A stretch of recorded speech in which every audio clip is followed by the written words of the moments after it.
Good morning, Martin Milan. It is Friday, April the 24th, 2020.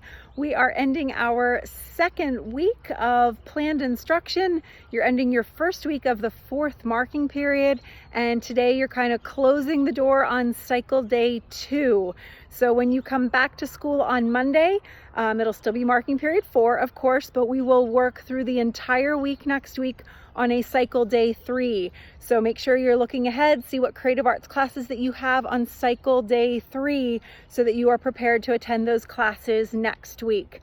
Wednesday was Earth Day, and today on Friday, April 24th, we are actually celebrating Arbor Day. And Arbor Day is all about an appreciation for the trees that are around us and how important they are to our world and all of the things that trees offer us. I know when I was a kid, I had a favorite tree at my parents' house that I used to love to climb and sit in and just read books for hours, and my brothers and sisters never knew where I was. So it was a great place for me to kind of hang out.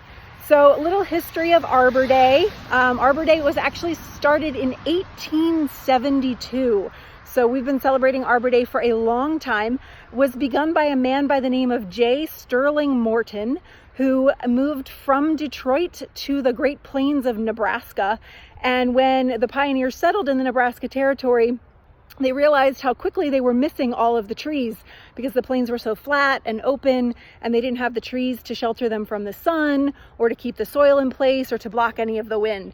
So in recognizing the importance of having trees, J. Sterling Morton started Arbor Day. He first celebrated it in 1872. It didn't become a national holiday until 1874, 2 years later. But just a little fun fact for you, before I started teaching in Pennsylvania, I taught for 12 years in a high school just outside of Chicago, and the name of the school that I taught at was J. Sterling Morton West High School. So he's an important enough guy to have a high school named after him, and we are still celebrating our trees because of Mr. Morton and his impact in the significance of those trees. So your words of wisdom today are actually coming from a tree. I have for you some advice from a tree.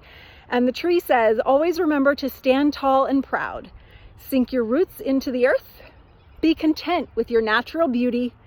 Go out on a limb. Drink plenty of water. Remember your roots and enjoy the view. With something to think about, Martin Milan, make it a great day or not, the choice is yours.